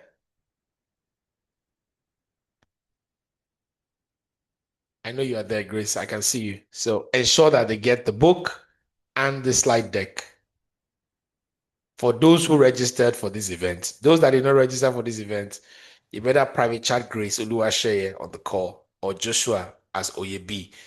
They are both co-hosts. Just chat them up and find out how you can get registered and be on our platform, on our list, on our mailing list. So there are 21 virtues of an entrepreneurial speaker. Number one, the first category is intellectual. The second category is physical, ethical, and moral. So there are 4 categories. And what I've done is to split all the 21 virtues in across those 4. And I say this to you, my friends, any person seeking to become enterprising in the speaking engagement must be able to express all these virtues during his presentations and off the platform engagements. All of these traits distinguish the speaker even in the midst of many professionals. Okay, so let's just look at them one after the other. And I'm not going to spend time here at all. I'm not. So the intellectual and physical virtues, be authentic. Being real is a stroke of originality. You got to know how to be authentic, being real. You've got to captivate your audience. Like poles attract in human relations. In physics, they tell us like poles attract, like poles repel. But in human relations, like poles attract. You've got to find a way to captivate your audience, win them over. Number 3, inspire them. You've got to know how to lead others to a higher realm of thinking. Inspiration only means you are calling people to think better, think higher, think deeper, think wider. Okay? So you've got to be able to be someone who can inspire others. Number 4, vision. With foresight, you can attain any height. I'm saying that you've got to call people to creation. Vision is creation. You've got to call people to aspiration. You've got to call people to projections. That's one virtue of a speaker. A speaker that does not call people to visioning, being aspirational, that doesn't call people to projecting into the future, you're not doing so much for the audience. Okay? Number 5, you've got to have charisma.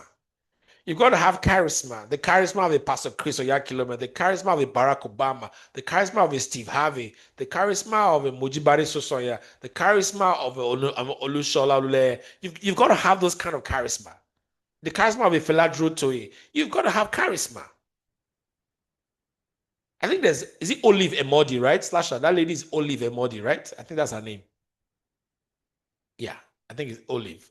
Yes, Olive Emodi, yes. Yes, the charisma of Olive Emodi. Now, these people have got charisma, and that's what makes them tick in their job.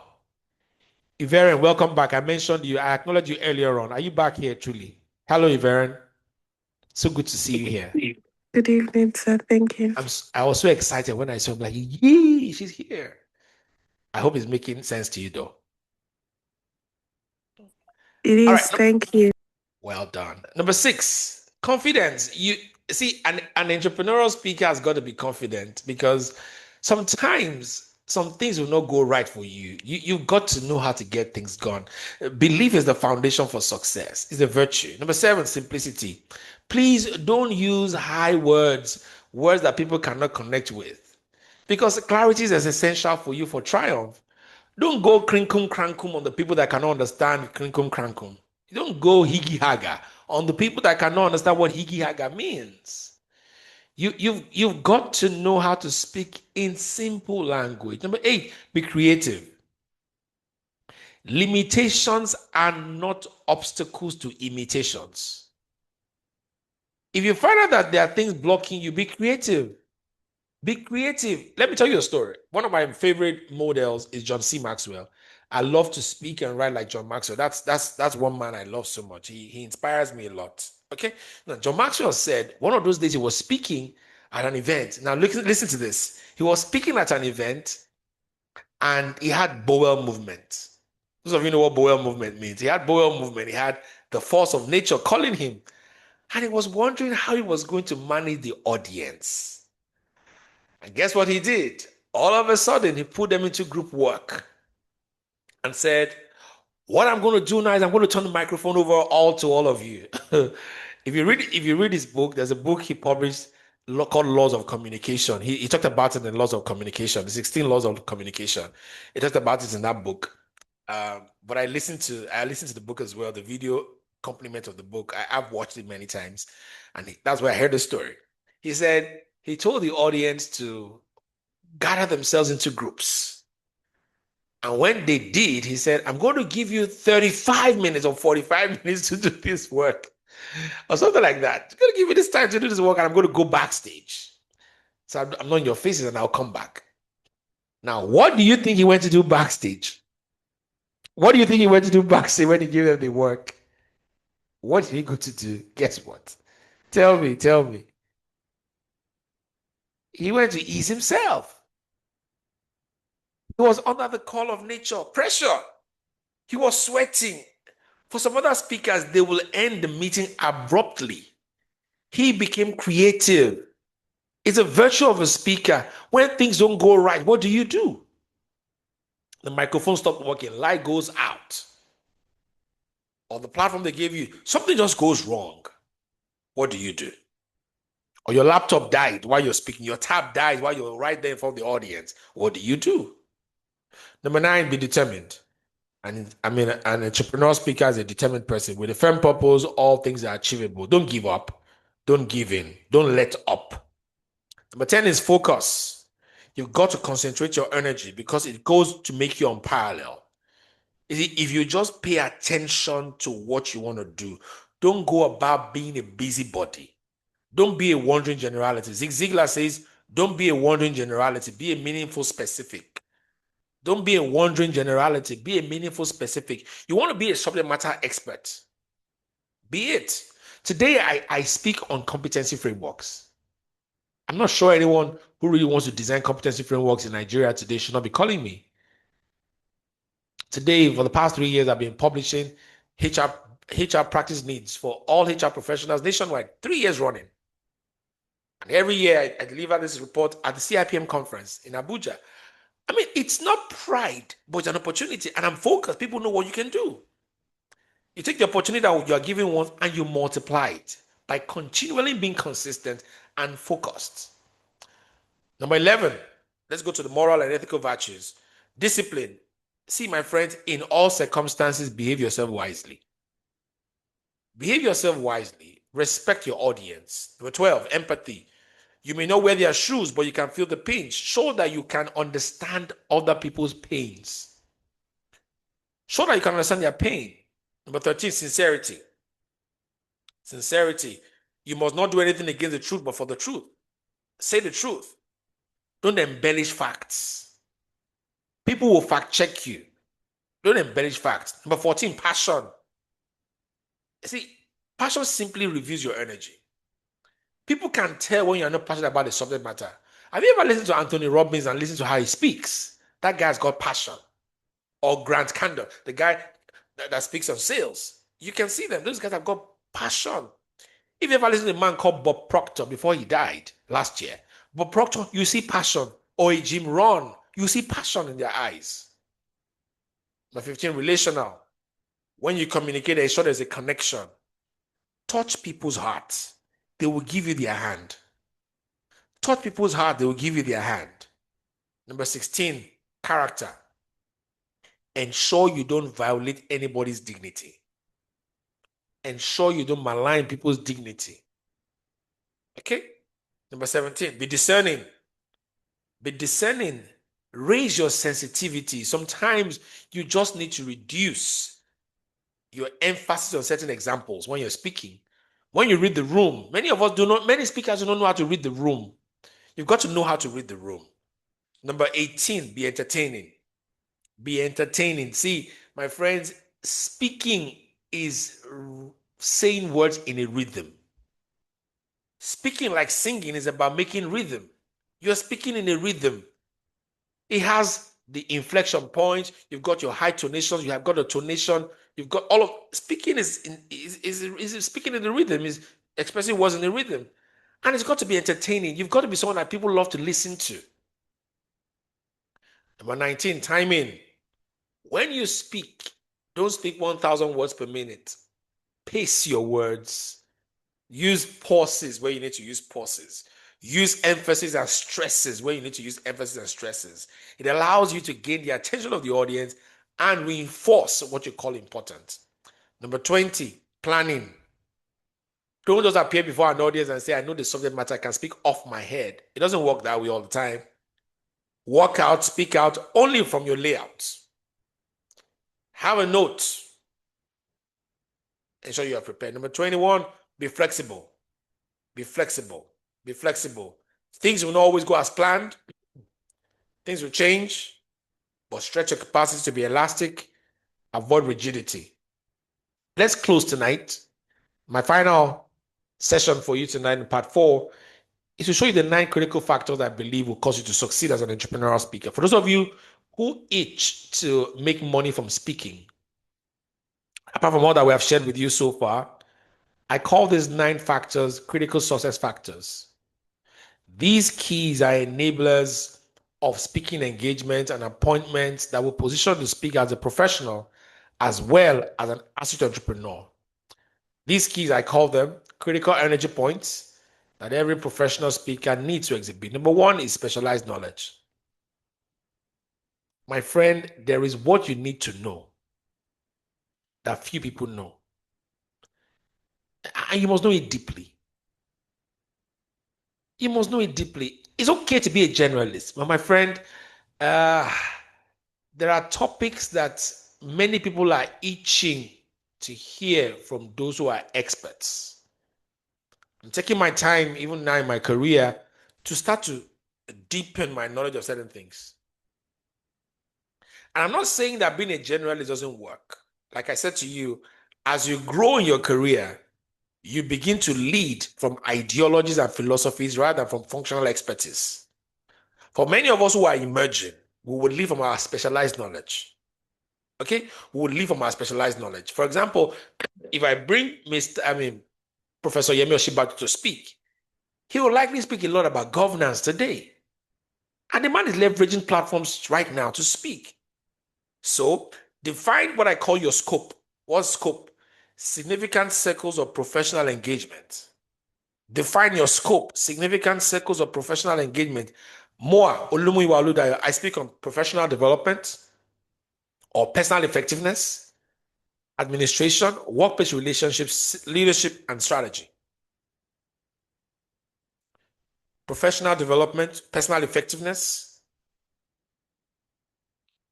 administration, relationships and workplace relationships, leadership, and strategy. I'm a follower of John Maxwell. John Maxwell has an acronym for all the subjects he speaks and writes on. It's called REALMS. REALMS. Relationships, equipping, attitude, leadership, mentoring, and success. You've got to find yours. If you have listened to Bishop Oyedepo speak, he has the 12 pillars that he speaks on. He doesn't speak outside those 12 pillars in church. When he goes to his church, he only speaks on those 12 pillars, those 12 points. That's what he speaks on. So you've got to have specialized knowledge. Okay? Number 2, learn how to negotiate. Learn how to negotiate. I told my team recently, I said, we do not give discounts. When anybody says, oh, come and do this thing for us at 5 million, whereas we wanted to collect 10 million, we won't say, okay, we can do it for you at 6 million. You're not pricing tomatoes. You're not pricing onions. So what we do is to structure the deliverable to the value that you can afford. We restructure the deliverable to the value you can afford. So if we're going to give you a full-blown report before, we'll give you a snapshot. It follows your money. You've got to know how to negotiate. Negotiation actually also means conceding. You see, you are not negotiating or conceding if you are not shifting grounds. I don't mind. I'll give you 4 million. I'll give you 3 million. But this is what you get in return. Number 3, social capital. Again, build your networks. Build your network. I'm glad for all of you who have joined us today. Honestly, I think if we can, we should all learn from one another. We should all build a community from this. And if you need anything for a peradventure, if anybody's on this call right now, and I'm going to ask you very shortly, I'm going to ask you to do that very shortly. If you will pull in what your expertise is, I'm an expert in this, I can be reached here. Maybe you put your LinkedIn profile or where you think you can be reached. We're going to do that on this call. And perhaps maybe 1 or 2 persons will find an engagement from this meeting. Build your social capital. Maybe you can start to do it right away. What is your expertise and where can we find you? Remember, status challenge, visibility challenge. What is your expertise and where can we find you? Your expertise must be defined in the language of outcomes. Your expertise must be defined in the language of outcomes. Many of us don't know how to tell people what we do. You must express your expertise using a language of outcomes. So the shortest part of it is this. Let me show you the shortest way. Write what you do the way you understand it well. Dump it on ChatGPT or an AI tool and say, can you convert these things that I do? Can you express it in a language of outcomes? Whatever it tells you to do is how you should go ahead and start to introduce yourself and the things that you do. I always say to people that I'm an evidence-led professional. Evidence-led, meaning I do diagnosis before I bring you recommendations. And that has helped me a great deal to sit with authorities of businesses. Number 4, opportunities. You've got to discern and seize speaking moments. Sometimes I do things for almost free because I know it's going to give me an opportunity to meet more people. Anything that increases my opportunity or my chances, I will take it. Number 5, there are derivatives. Derivatives, create products. Create products. If you know so well about a particular topic, maybe every weekend, just do 10 carousels to design. Let people just design 7 keys to this one. Pam. Put it there every week. It doesn't have to be every day. But create products. Write a book. Write a book. Publish a song. Publish a video. Start your own blog. Start your own podcast. Do something. People in the last days have itching ears. They're looking for what to listen to. Be the mix as well. Number 6, branding. Commit to your audience.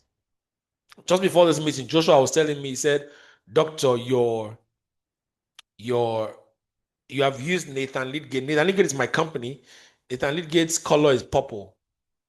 And you have used purple. He said your own color is teal. And I tried to see if I could change my slides to teal, but it was already too late. So I'm borrowing I'm borrowing the colors of Nathan Lidgate now, called purple. But build your brand. Your brand is your unique identifier. How will I know this is Muiwa? How will I know this is Varen? How will I know that this is Victor? How do I know that this is John? How do I know this is Adekunle? How do I know this is Bibi? How do I know this is Blessing? This is Amarachi. How do I know this is, Nike or something, Sulaiman? How do I know this is Teju? How do I know? It's important, branding. Number 7, models. See, identify who you want to speak like. Please identify who you want to speak like. Who do you want to speak like? And number 8, market yourself.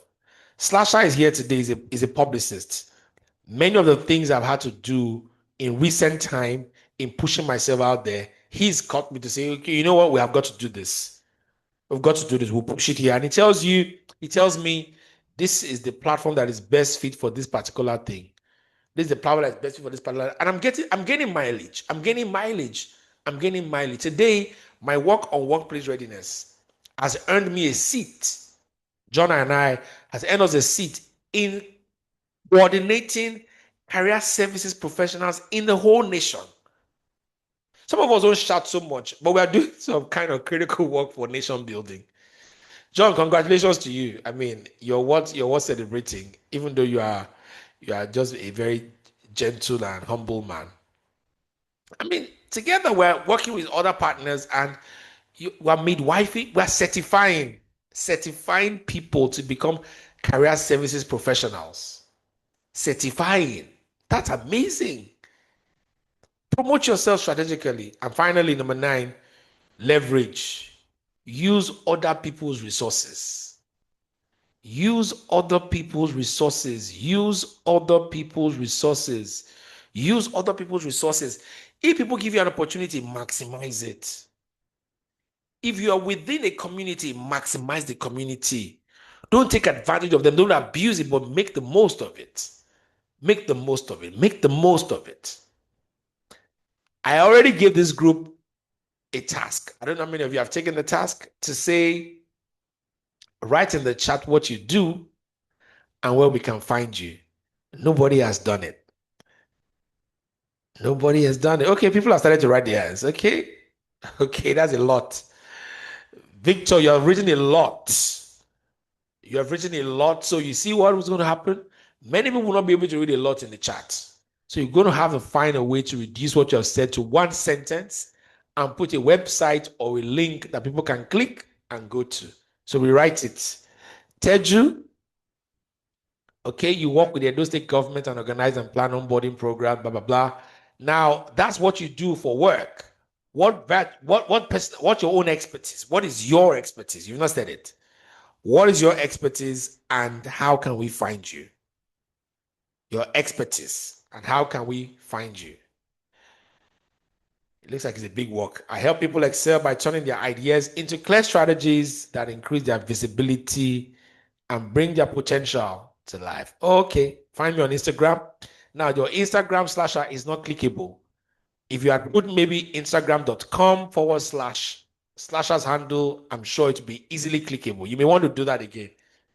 So give us a clickable link because this is a lot of work to go and start looking for you on Instagram. If you give us a clickable link, we'll just click on it and then we're there already. Okay, I'm liking this portion of the assignment of this meeting because 1, I'm helping you to shape what you do. You must know how to present yourself to anyone. Again, my friends, speak and introduce yourself in the language of outcomes. Speak and introduce yourself in the language of outcomes. The time is fast spent. Wrapping up, I've spoken about all of these forces. Specialized knowledge, I've spoken about it already. Negotiation. 8 questions you may ask when you're negotiating. Your social capital. How you must build your networks. And then the opportunities, the derivatives, the branding, your models, the people you must learn from. And look at the things I said there. Their ways and their patterns, their style and strategies, how they negotiate. Marketing, how to self-promote yourself, how to get brand evangelists. And then leveraging, how to take advantage of your community. Having said that, let's pause a little bit. Well, I'm closing now. I also will give an opportunity for you to ask me any question. Grace Lasha, you got it correctly now. Thank you. Olatunde, you've done well. Thank you. Victor, good job. Good job. Good job. Right. Olawale, well done. Thank you. Thank you. Now you can see what I'm saying. I mean, there's some value for you already. This is how to introduce yourself when you come to a meeting where there's a crowd. They will not be patient enough to read a treatise, a long message. But this is how to position yourself to make more. Now, these things we have shared today will not happen in a day. It will not happen almost immediately. But I can tell you, this is the science of becoming an entrepreneurial speaker. This is the science of maximizing the commercial power of public speaking. I'm a proof. I've gone from 30,000 naira for 3 months to speaking at a 1.5 million naira for 3 hours. That's what I've become today. And if it can happen to me, I tell you, it can happen to you as well. Pay attention to your development, pay attention to your network, pay attention to projecting yourself. Just grow. When you grow and you connect with people, you'll be on the platforms and you will command the resources. I'm not where I want to be at all. I'm very far away from that. I'm not earning $10,000 yet.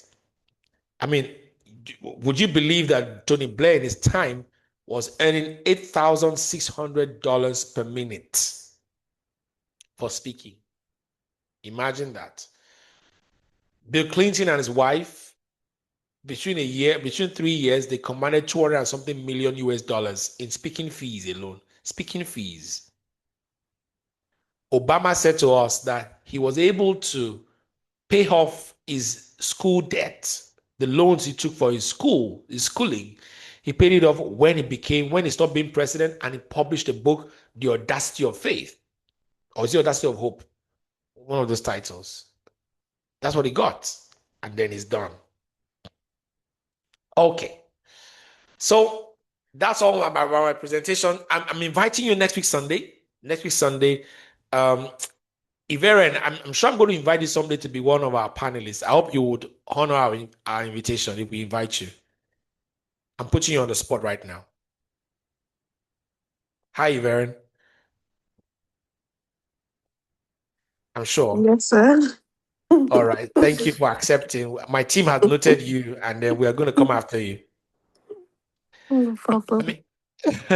I'm inviting you to Workplace Conversations 12.0. We've been doing this since last year. We started last year, 2025. One of those new products that we bring to the table.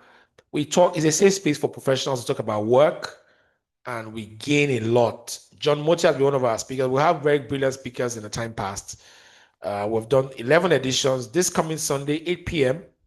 is the next edition, the 12th edition. We're going to be having the theme, Degrees, Skills, and Disappointments, how to fix the broken entry into work. Data-led conversations, and I'm having my beautiful people talk. Bolere Ifidi, she's the head of benefits desk at an NCDMB, Nigerian Content Development and Monitoring Board. And then I have Chukwumeka Prince Uzoma, is HR officer at People Plus Management Services Limited. Those are the great outsourcing arm of the Zenith Bank Group, and they're doing a very great job.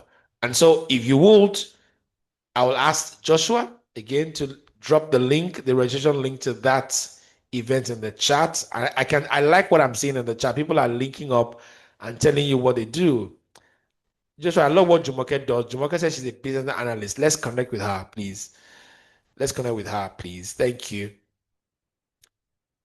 Grace, Joshua, you can drop the link to register for Workplace Conversations next week, Sunday. You can drop it there. Why do we do our events on Sunday evenings? Because we want it to be fresh for you. Most of the things we do, they are career focused. So we like it to be fresh for people when they go into the world of work on Mondays and not carry stress or burdens or wrong expectations when they go into the office. Having said this, my friends, I want to say a very big thank you to you for honoring this invitation. I can take a few questions if you don't mind. For those of you who can still stay behind, you can. So we can take a few questions. I would prefer that you unmute your mic to ask the question. My final words to you is this: enterprise is key in every engagement. Your multiple competencies can be traded with. You don't have to use them solely for the task at hand. You can share them, your experiences, your competencies by speaking. It's a $7 billion market We have gone through 13 strategies. I've shared over 30 total success tools with you. Key things we talked about today: your status is important, your visibility is important, your virtues are important, and your success forces. I think this has been some kind of good event. If you can't tell, I don't know. But for me, I think this was a rich event for me, and I'm going to be drawing value from it even after now. Thank you very much. Okay, if there's any question, I'm happy to take one or two or three, and then we can close from there. Please ask a very personal question. There's no question that can upset me. There's no question that can set me off as well. I'll be here to help you. I'm here to help you. Thank you, sir. Thank you, Mr. Slasher. Any questions? Anybody? You can unmute yourself and ask a question.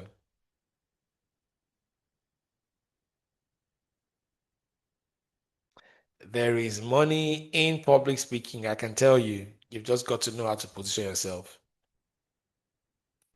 And you have all the tools now. Okay, please register for the next workplace conversations. The link is there for next week, Sunday, 8 p.m. We try not to go beyond 10 o'clock. Or try not to go beyond 2 hours that we started. Okay. Is there somebody asking a question?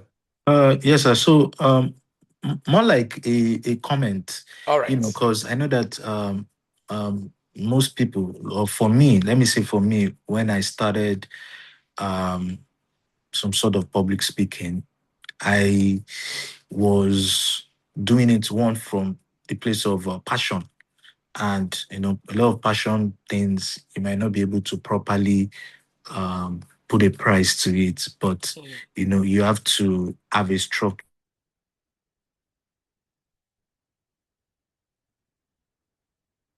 Have a structure for yourself to know that, okay, this is a source, this is an additional source of income for me. I Right. can use it to, even if it's just to fuel your car or for you to pay your house rent, something that will help you to know that I need to, put a price to this thing that I'm doing. And you might not even know the price that you should fix. But when you check out the deliverables you have per time, it will also point you to the direction. And a way to also, put up yourself and put a price to what you're doing is look at how far you've come, the things that you've been able to do. First, you might need to start with volunteering.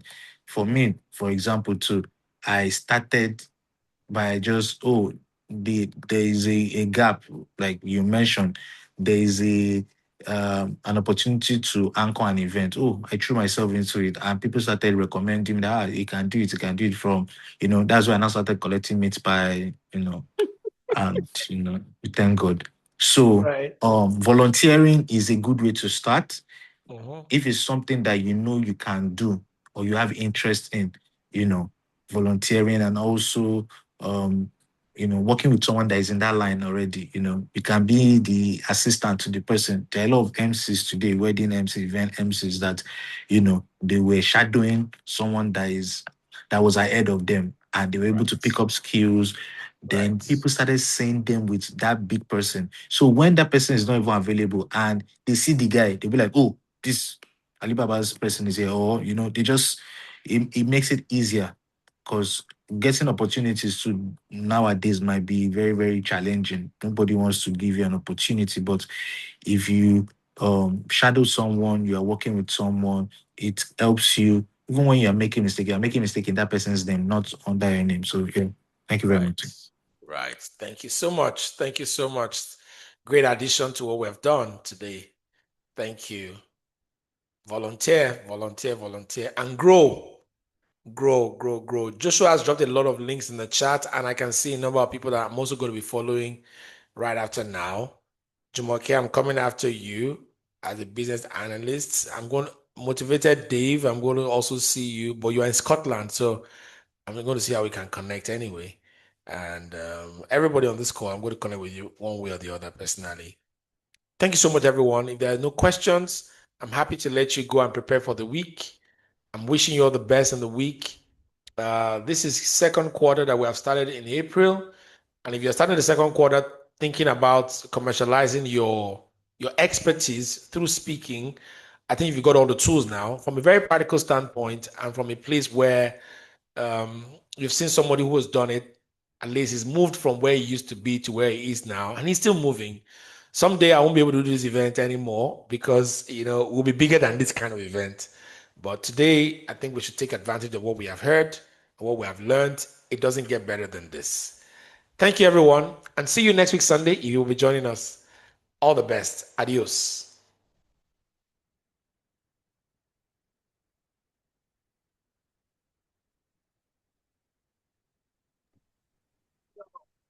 Thank you, sir. Thank you. Thank you so much, sir. Thank you very much. Thank you.